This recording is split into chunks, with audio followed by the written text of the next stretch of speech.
In this video, I'm going to run through the best tactics for the Showdown Series Mode Most Wanted in the online beta of Red Dead Redemption 2. This game mode is a free-for-all in which you gain points for killing players.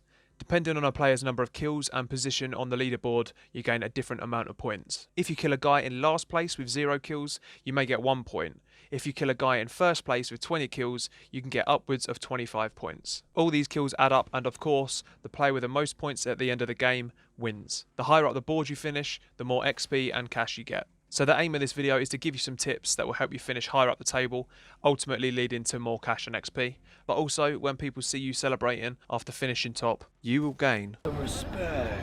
Which is the main thing, yeah? First things first, if you haven't already, you should amend your controller settings to better suit PvP. I made a video all about this and you can find it in the top line of the description. In my opinion, changing from default settings is essential. It may take some getting used to, but it is really, really worth it. There's also some general PvP tips linked below too that apply massively to this game mode. So, weapon loadout for Most Wanted is important. Nowadays, my preferred loadout is a Lancaster with special ammo and dual sawn-offs for close range. I don't really use that spare long arm slot, but I put the Carcano rifle in just in case I need to pick someone off from long range, but doing this in Most Wanted isn't really advised. Sniping in this game is pretty difficult, it's time consuming, and although the damage has been buffed, in Most Wanted it's all about speed. Getting into the action as fast as possible. Yes, you'll die more, but this is where the points are.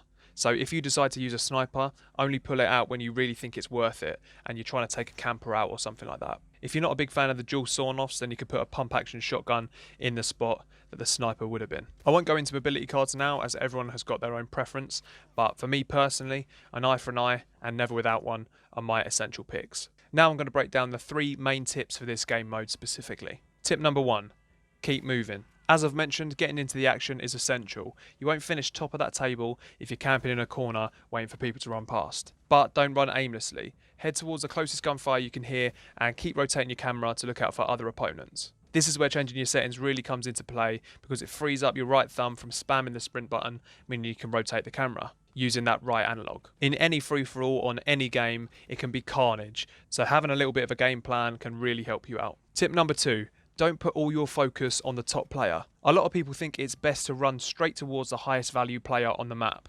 This player, who is in first place, will be visible the whole time on the minimap, up until they're overtaken, in which case a new player in first place will be visible. As you can see on my minimap here, the only player that's visible is that one in the top spot. Running towards this player as soon as you spawn is not a good idea. Their icon stays exactly the same size on the minimap, no matter how close or far away from you they are. So you won't be able to get a good gauge on if they're around the corner or on the other side of the map. Obviously, if you do find yourself close to them, then by all means go for the kill, but this leads me on to another important thing to remember. Tip number 3, target their immediate threat. Although you might be tempted to chase a 20-point target around a corner, if someone's worth 3 points and they're aiming at you, about to take you out, then go for them first. Above everything else, prioritise keeping yourself alive. If you don't do... Above all else... Fucking hell. If you don't go for this threat, the chances are you'll take a bullet in the back of the nut and end up with 0 points from that fight. But you could have taken out that 3-pointer, then gone for the 20-pointer after. If you enjoyed this video, please give it a like and subscribe for more quick guides in the future. If you're interested in hearing my thoughts on whether or not Rockstar is destroying their legacy with the current state of the online beta, then click the video on screen now. I'm JmCooKie. Cheers.